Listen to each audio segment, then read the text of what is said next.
지금처럼 한 사람의 인격이 도매금 취급을 당하는 시대가 과거에도 들어 있었는지 잘 모르겠습니다. 우리 사회를 돌아보면 인간성을 상실하는 시대가 아닌가, 또 인간을 너무 경시하는 풍조가 만연해 가고 있는 시대가 아닌가 하는 위기의식을 느낍니다. 어느 조사에 보니까 응답자의 90%에 해당하는 사람들이 지금은 위기라고 말을 했어요. 인간 경시 풍조, 또 인격을 아주 무시하는 이 정신 상태가 상당히 위기를 만나고 있다는 이야기죠. 그래서 좀 이런 영역에 연구를 하는 전문가들이 이런 분석, 저런 분석을 내놓는 것을 봅니다. 그 가운데 한 가지는 이런 이야기를 했더군요. 왜 사람들이 이 모양이 되어갈까? 이 비디오 게임 때문이라고 그래요.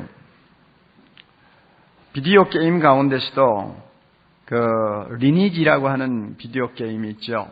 거기에는 우리가 들어가 보면 일종의 게임 중에 등장하는 기술 이름이 있습니다. PK라고 하는 것이죠. 플레이어 킬이라고 하는 말의 약자인데, 이런 것을 좋아하기 때문에 사람들이 자연히 이 사람을 아주 물건 취급하듯이 다루게 된다는 것이죠. 그 게임은 수년이 사람 죽이는 게임인데요. 그걸 보고 난 아이들이 자기도 모르게 입에서 나오는 소리가 뭐냐 하면, 사람 죽이는 게 그렇게 재미있을 수가 없어요. 이런 소리를 한다고요. 그러니 무작정 사람 죽이는 데 재미를 붙인 세대가 점점 이 사회에 늘어나고, 또 이런 자녀들, 이런 젊은이들의 영향을 받은 기성세대가 자기도 모르게 따라가고 하다가 보면 자연히 인간성이 상실해 버릴 수밖에 없고, 인격 하나하나의 소중함을 잘 인식을 못하는 둔감한 세대가 되어버립니다. 물론 이런 비디오 게임만이 모든 원인의 원인은 아닐 것입니다. 제가 볼 때는요, 우리나라 땅이 워낙 좁고 인구는 폭발하고 또 도시화 현상이 너무나 가속화되기 때문에 한마디로 이야기해서 사람이 귀하지를 않아요. 발에 걸리는 게 사람 아닙니까? 뭐든지 흔하면 천해지기 마련입니다. 사람이 너무 많다 보니까 자연히 사람을 사람으로 대우하지 못하는 이런 경향으로 우리가 자꾸 빠지는 것이죠. 우리가 잘 아는 바와 같이 학교나 공공시설에 가보면 분실물 신고센터라는 것이 있습니다.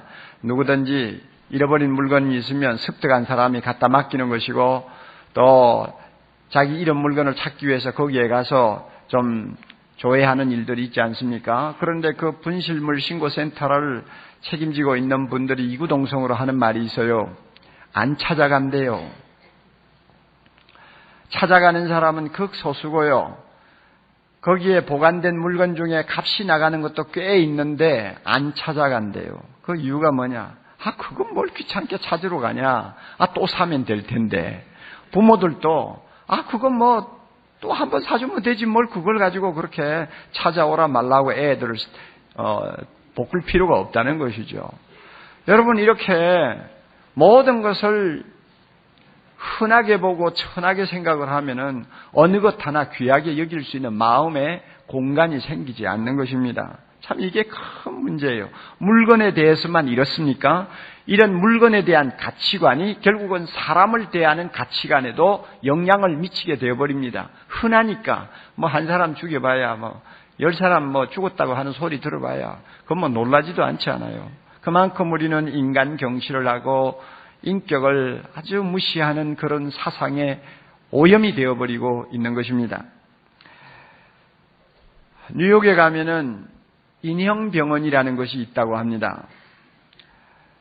부모들이 어린 자녀에게 인형을 사줍니다. 그 인형을 가지고 놀다가 보면은 인형이 다리가 부질러지기도 하고 목이 날아가기도 하고 하잖아요. 그러면은 부모는 그 고장난 인형을 아이에게 들려서 인형병원으로 보낸대요. 너 가서 고쳐오라 그런대요. 그러면 그 아이는 그걸 들고 가서 선생님 고쳐주세요 하고는 맡기고 그 다음에 이렇게 고쳐오면 우리 인형이 이제 건강해졌다고 하면서 좋아가지고 온대요. 어떤 때는 고치는 값이 사는 값보다도 더 든대요. 그럼에도 불구하고 부모가 고장난 인형을 아이에게 들려서 병원으로 보내는 그 이유가 뭐라고 생각합니까? 물건 하나도 아껴라, 귀하게 써라, 소중하게 다루어라 하는 가치관을 어려서부터 아이들에게 심어주는 것입니다. 그리고 인형은 인격을 표현하는 어떤 작품 아닙니까? 그 인형을 소중히 다루는 그 마음가짐이 나중에 커서 사람을 소중하게 다루는 마음가짐으로 자리를 잡는 거예요. 인형이 좀 고장났다고 해서 발로 꽝 밟아버리고 아니면 이걸 집어 던져버리고 하는 그런 습관을 어린아이들이 키웠다고 한다면 나중에 사람 한두 명 죽이는 건 아무것도 아니죠. 그러니 오늘날 우리나라는 교육이 없습니다. 인격을 중시할 수 있도록 가르치는 교육이 점점 희박해집니다. 걱정스러운 것은 교회를 다니는 우리, 하나님의 자녀된 우리가 사람을 보는 태도에 변화가 일어나지 않고 있나 하는 것입니다. 세상 사람들처럼 인격을 보고 있지 않나 하는 걱정이 앞섭니다. 한 사람의 영혼이 지니는 가치는 절대로 양으로 따질 수가 없습니다. 그것은 질로 따져야 됩니다. 우리는 꽁치 새끼들이 아닙니다. 우리는 돼지 새끼들이 아닙니다. 몇 마리냐 몇 천 마리냐를 가지고 가치가 인정되는 거 아니에요. 하나라도 너무나 소중하기 때문에 질을 가지고 한 인격 한 생명을 우리는 보아야 되는데 우리는 너무 많은 것을 보다가 보니까 그게 잘 안 돼요. 그래서 뭘 따져도 몇 명이냐, 얼마냐, 얼마나 크냐 이런 양적인 것을 가지고만 따지려고 들지 한 명의 중요성을 우리는 눈뜨지 못하고 있는 경우가 많이 있습니다. 대각성 전도 집회를 시작하면서 우리가 등한히 여길 수 있는 이 중요한 사실을 다시 한번 마음속에 깊이 되새겨보고 반성할 필요가 있다고 생각을 합니다. 태신자가 몇 명이냐 이것도 중요합니다. 이번 대각성 전도 집회를 통해서 결신하는 사람이 전체 몇 명이냐 하고 숫자를 따지는 것도 중요합니다. 왜냐하면 양이 없는 질은 존재하지 않기 때문입니다. 그렇지만은 우리가 그런 것에만 마음을 쓰다가 보면 한 영혼의 중요성을 잃어버립니다. 한 사람의 가치를 잃어버립니다. 이런 위험에 빠지지 않도록 우리가 기도하면서 오늘 저녁부터 대각성 전도 집회에 임해야 되겠습니다. 일본 작가 중에 참 우리가 아직도 기억하고 있는 작가가 있지 않습니까? 제가 홋카이도에 들렸을 때 그분의 기념관을 지나가면서 들리지는 못했습니다만은 아직도 일본 사람들에게 굉장히 영향을 주는 작가가 있습니다. 미우라 아야코라고 하는 작가입니다. 기런여기에 혹은 빙점이라는 유명한 소설을 쓴 분입니다. 그녀의 작품은 대부분이 간증적인 작품입니다. 자기가 어떻게 하나님을 만나게 되었고 하나님의 사랑을 체험하게 되었는가를 밑바닥에 깔고 있으면서 작품을 그려나가요. 그러므로 그의 작품을 읽은 사람들은 이구동성으로 이런 말을 한다고 합니다. 한 80%에 해당하는 사람이 이런 말을 한다고 합니다. 아야코의 글을 읽으면 나도 모르게 하나님이 살아계신다는 것을 자연히 인정하게 되어버리고 그분의 작품을 읽으면 예수 그리스도의 사랑을 받고 싶다 하는 그런 마음이 나도 모르게 생긴다고 하는 이야기를 합니다. 그분의 그 작품이 일본에서만 해도 수백만 권이 팔렸지 않습니까? 우리나라에도 얼마나 팔렸는지 저는 집계를 모릅니다만 엄청나게 팔렸습니다. 그러므로 그분의 책을 읽는 사람마다 간접적으로 직접적으로 예수님을 만나지 않습니까? 그리고 복음을 마음에 듣는 것입니다. 엄청난 하나님 나라를 위한 기여를 한 것이죠.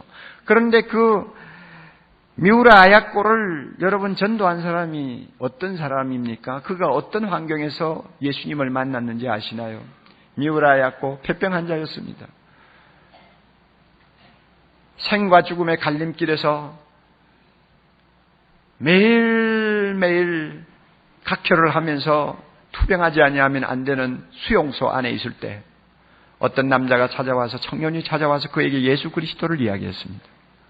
여러분, 그 각혈을 하고 죽을지 살지, 죽을 확률이 훨씬 더 큰 초라한 여자, 무슨 가치가 있습니까? 겉으로 보면 무슨 가치가 있어요? 동경하고 지나가면 끝나고, 그저 한번 쳐다보고 눈물 좀 흘려주면 그것으로 끝날 수밖에 없는 존재. 죽으면 더 이상 찾아갈 필요도 없는 존재 아닙니까? 거기에 무슨 가치가 있다고 생각해요? 그러나 그를 찾아온 청년은 어떻게 보았는지, 그 각혈을 하면서 파리하게 말라있는 그 여인을 붙들고, 예수님이 당신의 구주입니다. 예수 믿으세요. 믿으면 당신은 이 모든 고통을 벗어나서 영원한 하늘의 축복을 누리게 됩니다. 전도했어요.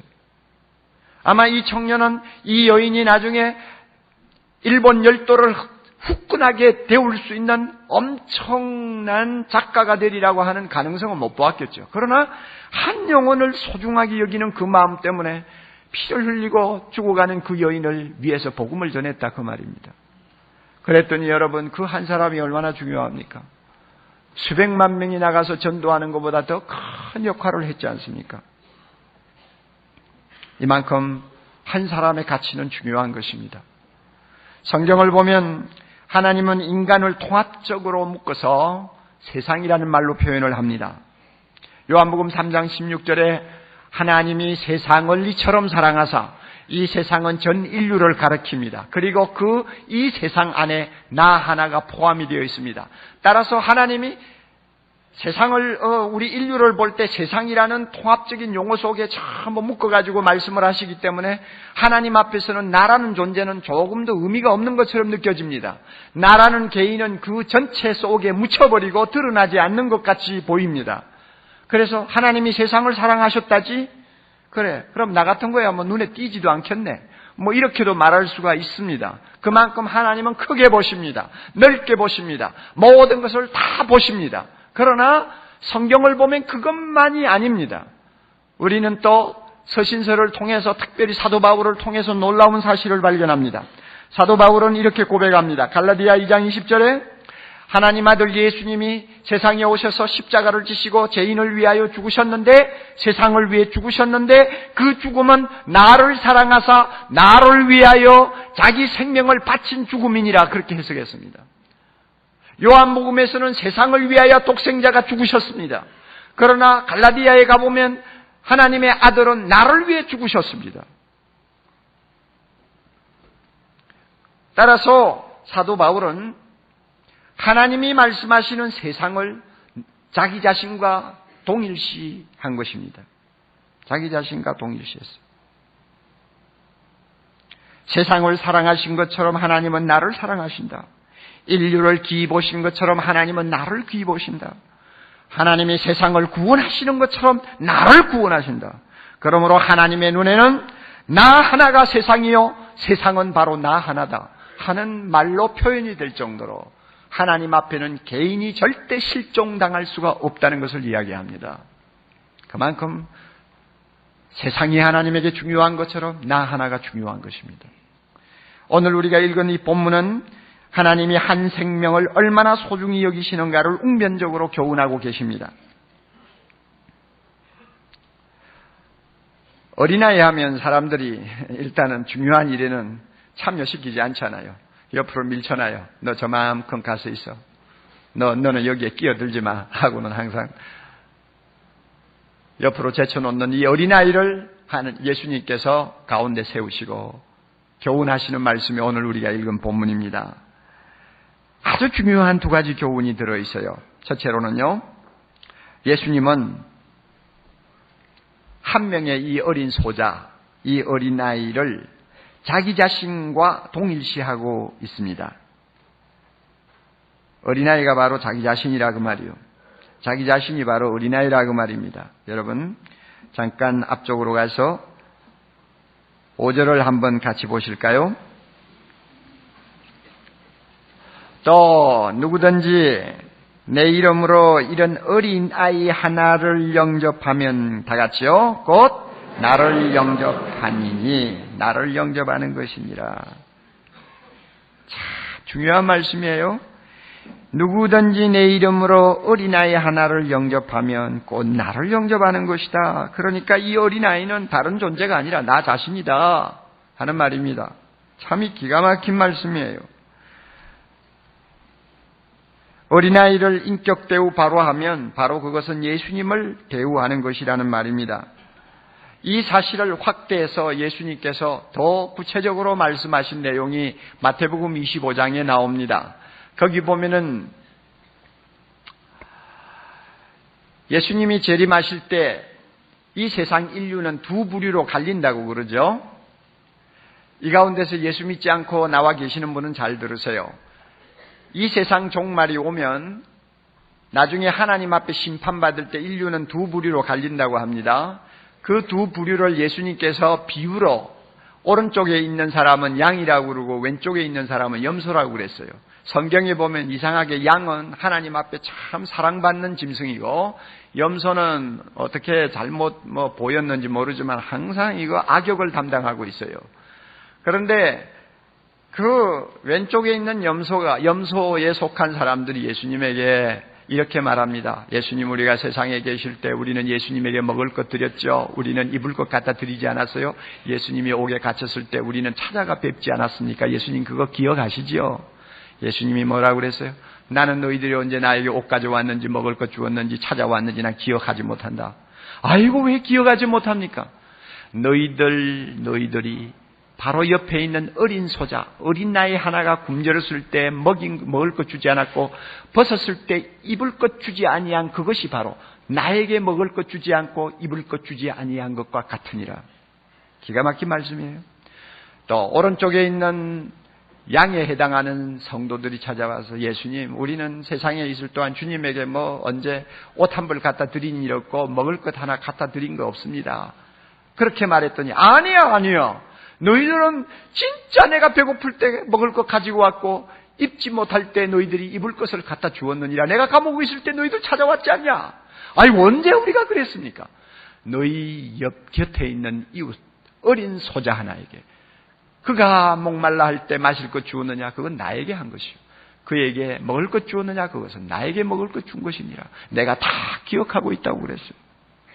그래서 40절하고 45절에는 이렇게 말씀합니다. 내가 진실로 너희에게 이르노니 너희가 여기 내 형제 중에 지극히 작은 자 하나에게 한 것이 다 같이 따라하세요. 곧 내게 한 것이니라. 예수님은 사람들이 멸시하고 천대하는 어린 소자 하나를 자기라고 생각합니다. 그래서 우리가 그 어린 소자 하나를 소중히 여기면 바로 예수님을 대접하는 것이요. 어린 소자 하나를 영접하면 예수님을 영접하는 것이요. 어린 소자 하나를 멸시하면 예수님을 멸시하는 것이라 말이요. 이만큼 우리가 세상에서 흔히 무시하고 지나갈 수 있는 생명 하나하나는 예수님 자신과 동일하다는 사실을 우리가 얼마만큼 깊이 인식하고 사람을 대합니까? 우리 모두가 자신을 돌아보아야 합니다. 야고보 장로가 살고 있던 당시에 유대나라 사람들이 다니던 교회에서는 좋지 못한 풍습이 하나 있었습니다. 사람을 너무 차별 대우하는 거예요. 주일날 예배 보기 위해서 교인들이 교회에 나오면 안내하는 분들이 뒤에 섰다가 정말로 화려한 옷을 입고 그 다음에 감 나가는 아주 반지를 끼고 요란하게 치장한 사람들이 들어오면 허리가 90도 되게 인사를 하면서 안내를 합니다. 가장 좋은 자리 앞자리에 아니면 특별한 분들이 오시면 앉히는 자리에다가 안내해요. 그러나 나중에 옷을 남루하게 입고 냄새가 나고 어느 모로 보나 배운 데도 없는 무식한 사람처럼 보이는 사람이 예배 드리려고 교회에 들어오면 인사도 하지 않고 그 사람을 이리 오세요 해가지고 데리고 가서는 저 뒤에 있는 자리 하나 있으면 앉으라고 그러고 자리가 없으면 여기 서서 예배 드리시죠 이랬습니다. 이런 풍토가 교회 안에 만연했습니다. 이것을 놓고 야고보는 아주 엄하게 꾸짖었습니다. 야고보 2장 9절 이런 말을 합니다. 만일 너희가 외모로 사람을 취하면 외모로 사람을 차별 대우하면 죄를 짓는 것이니라. 하나님 앞에 죄 짓는 것이다 그랬어요. 그럴 수밖에 없잖아요. 사람들이 무시하는 그 하찮은 한 인간, 그것이 바로 누굽니까? 예수님이란 말이요. 이 사람 바로 영접하면 예수님 영접하는 것이요. 이 사람을 무시하면 예수님을 무시하는 것인데 어떻게 그것이 여러분 그 사람을 무시하는 것이 죄가 안 되겠어요? 이만큼 예수님은 어린 소자 하나, 한 생명 하나하나를 자기 자신처럼 소중히 여기신다는 것 우리가 기억해야 합니다. 제가 지난 여름에 잠깐 일본을 들릴 일이 있었습니다. 일본을 들렸는데 일본 동경에서 개업하고 있는 일본인 의사 한 분이 저에게 홋카이도에 있는 별장을 좀 쓰라고 허락을 해 주었습니다. 그래서 그저 한 일주일 좀 쉬었다 오겠다 하는 생각에서 홋카이도로 갔어요. 참 좋은 별장이었습니다. 그 별장을 쓰고 있었는데 그 기간에 주일이 끼었어요. 그러니까 제가 거기에 왔다는 이야기를 듣고 그 홋카이도에 후라노라고 하는 도시가 있는데 뭐 한 2만 명 되는 인구입니다. 그 도시에 교회가 3개밖에 없어요. 천주교 하나 있고 신교 2개가 있어요. 그런데 그 가운데 후라노 메노나이트 소망교회라고 하는 그 교회 목사님이 저에게 설교 좀 해달라고 부탁을 했습니다. 그래서 제가 가기로 했어요. 통역할 선교사 사모님을 데리고 이제 그 예배에 참석을 했는데요. 가서 보니까 큰 일본 신사 절간 바로 코앞에 교회가 있어요. 교회를 아담하게 지어놨어요. 그래서 이 교회 그래도 꽤 모이겠구나 하고 들어갔더니 예배실이라고 해봐야 불과 뭐 한 10평 정도밖에 되지 않고요. 그것도 의자를 둘러 앉아가지고 뭐 설교자고 누구고 강대상도 따로 없고 전부 둘러 앉아서 예배를 보는 그런 스타일이에요. 딱 들어보니까 의자가 한 12개 놓여 있더라고요. 오늘 참석하는 예배는 아마 한 10명 정도밖에 안 되나 보다 이렇게 생각하고 제가 제일 먼저 갔기 때문에 저하고 이제 통역하실 분하고 앉았습니다. 조금 있으니까 그 교회 목사님 4분이 오셨어요. 아주 미국 유학도 갔다 오시고 아주 유능한 분인데 70 가까이 되신 분이에요.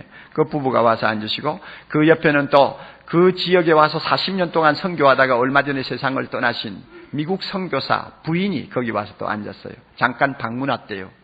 그리고 조금 있으니까 교인들이 하나 둘 들어오는데 뭐 40대 50대의 부인들 몇 분, 그 다음에 남자 한 2분 이렇게 들어오시고 나중에 30대 여인이 애 둘을 데리고 하나 들어오시고 그랬어요. 그런데 피아노는 있는데 피아노 칠 사람이 없는 거예요. 참 그런데 마침 지나가던 한 40대 중년 부인이 예배 드리러 왔어요. 그런데 자기가 피아노를 칠 줄 안대요. 그래서 피아노 옆에 가서 이제 앉았습니다. 이래가지고 예배가 시작된 겁니다. 불과 한 10명 4분이에요.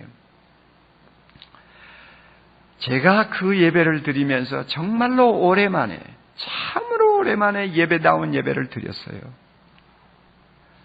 마치 우리 교회가 처음 시작했을 때 첫 예배에 한 10명 내외가 둘러 앉아서 예배 드렸지 않아요?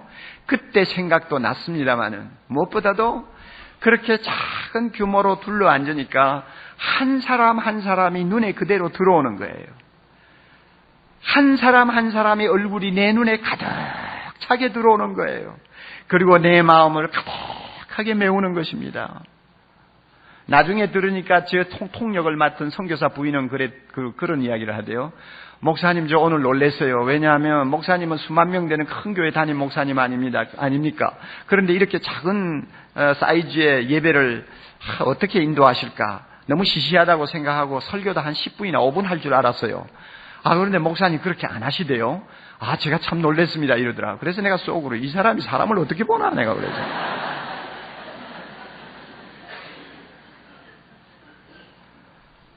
얼마나 은혜스러운 예배인지요. 하나님이 저에게 은혜를 주셔서요. 설교할 말이 그냥 샘처럼 계속 스며 나오는 거예요. 한 사람 한 사람 쳐다보면서 설교하는데 그 가운데 30대 부인은 하나예요. 애 둘을 데리고 왔는데 장난감이 있는 방에다 집어넣으니 애들이 거기 가서 오래 있나요? 금방 자기 엄마한테서 매달리죠. 그런데 이 부인이 처음 이제 강사가 새로 왔으니까 호기심이 나가지고 처음 한 10분이나 15분은 눈이 뚫어지라 하고 쳐다보면서 잘 듣더라고요. 그러더니 그 다음부터는 애 하나를 안고는 막 졸기 시작하는데 끝이 없네요. 나중에 설교 끝날 때까지 자요. 그런데요, 그 참 애를 안고 졸고 있는 부인을 제가 보면서 얼마나 사랑스럽다는 생각을 했는지 모릅니다. 가뜩이나 교인이 귀한 일본인데 30대 부인이 얼마나 피곤하길래 저렇게 좋을까? 애도 맡길 데가 없어가 저렇게 끌고 나와 앉아가지고 예배 드리겠다고 하는데 얼마나 좋을까? 그럼에도 불구하고 그 부인 하나가 마치 내 앞에 천하가 있는 것처럼 느껴지는 거예요. 그래서 졸면서 듣지는 못하겠지만 그래도 나는 최선을 다해 전한다 하고는 사실 그 부인만 쳐다보고 계속 설교했습니다. 아마 설교를 한 40분, 50분 했을 거예요. 그러면서 저 자신이 하나 발견한 것이 있어요. 하나님 감사해요. 수만 명의 교회를 수십 년 동안 목회를 해왔습니다마는 아직도 제 마음이 병이 들지 않았다는 것 참 감사해요. 여러분, 이렇게 많은 성도들이 모이는 교회에서요, 한 분 한 분을 제가 알기는 굉장히 어렵습니다. 이름도 잘 모르죠. 한 번 만나도 도장이 찍히지 않아요. 두 번 만나도 안 찍혀요. 또 잊어버리고 또 잊어버리고. 그래서 어떻게 보면 저는 한 분을 전혀 인식을 못하는, 어떤 면에는 좀 병든 목회를 하고 있지 않을까 하는 우려가 사실 없잖아 있어요. 그러나 이번에 가서 제가 후라노의 교회를 가서 설교하고 예배 드리면서 제가 알았어요. 아직도 제 마음은 병이 안 들었다는 거 알았어요. 비록 여러분의 이름을 잘 몰라요. 여러분의 얼굴도 잘 몰라요. 그러나 저는 여러분 한 분 한 분을 놓고 설교하지 수만 명을 상대해서 설교하지 않아요. 여러분 한 분이 중요한 거예요. 한 분이 예수님 자신이에요. 할렐루야. 여러분 한 분이 예수님 자신이에요. 이만큼 소중한 것입니다. 만약에 이 정신을 제가 잃어버렸다면 저는 싹꾼이죠. 목사는 아니에요.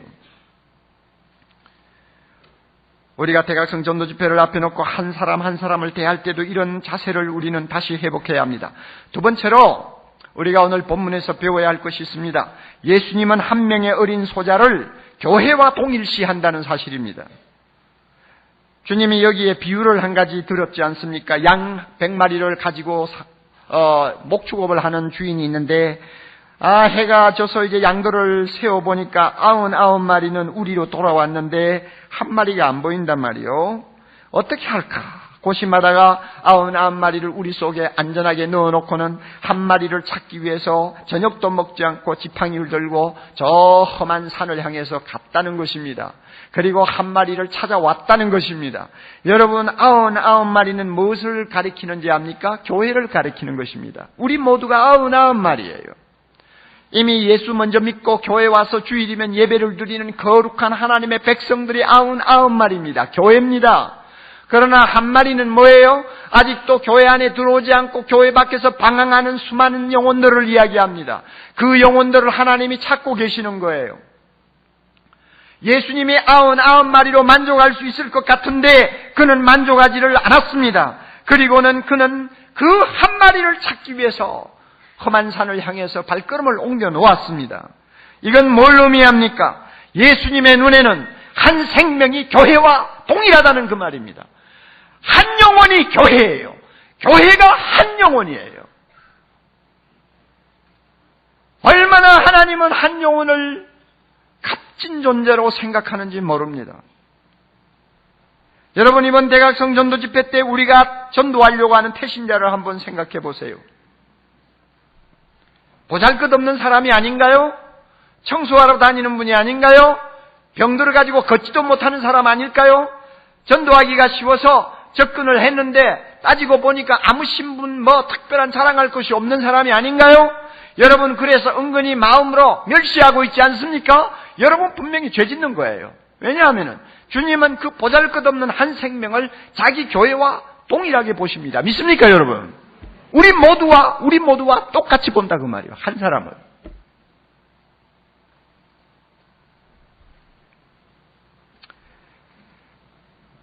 테레사 수녀하면 우리 모두가 다 압니다.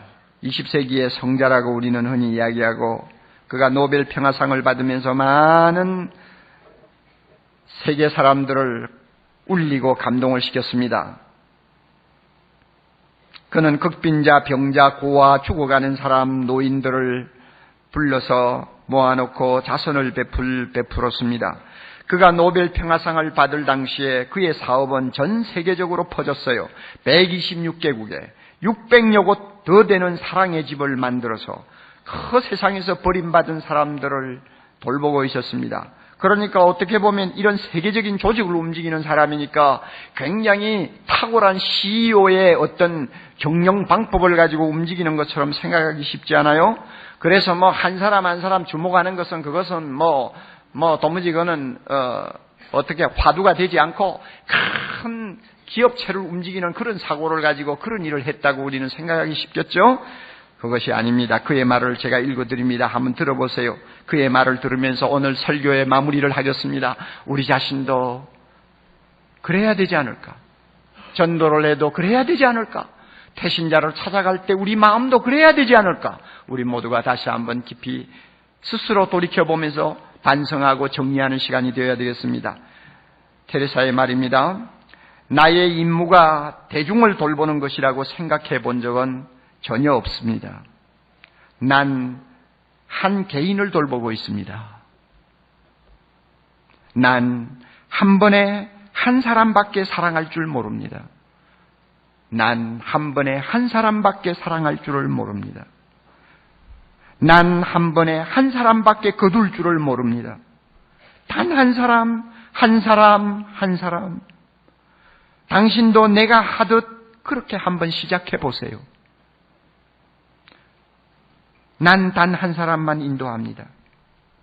내가 그렇지 않았다면 지금까지 42,000여 명이 넘는 사람을 인도하지 못했을 것입니다. 내가 한 모든 일은 바다에 물 한 방울을 보탠 것에 지나지 않습니다. 그렇지만 내가 물 한 방울을 보태지 않는다면 바다는 물 한 방울이 모자랄 것입니다. 당신 자신, 당신의 가정, 당신이 다니는 교회도 마찬가지입니다. 단 하나에서부터 시작하십시오. 하나에서부터 시작하십시오. 사랑하는 형제자매 여러분, 오늘부터 며칠 동안 우리는 몇 명을 전도하느냐보다 누구를 전도하느냐에 눈을 집중시킬 수 있기를 바랍니다. 그리고 그 한 생명을 구원하기 위해서 썩는 미랄이 되도록 합시다. 그 한 생명을 얻으면 우리는 예수님을 얻는 것입니다. 그 한 생명을 우리가 얻으면 우리는 교회를 얻는 것입니다. 왜 예수님은 어린 소자를 자기와 동일시하시고 교회를 자기와 동일시하시기 때문입니다. 이렇게 한 영혼 한 영혼을 소중히 다루면서 이번 대각성 전도 집회에 임하면 성령이 우리 가운데 임하셔서 우리를 통하여 놀라운 생명의 역사를 일으키실 것입니다. 죽은 생명이 살아나는 잔치가 이 가운데서 연일연냐 계속될 것을 저는 의심하지 않습니다. 우리 다 같이 기도하십시다.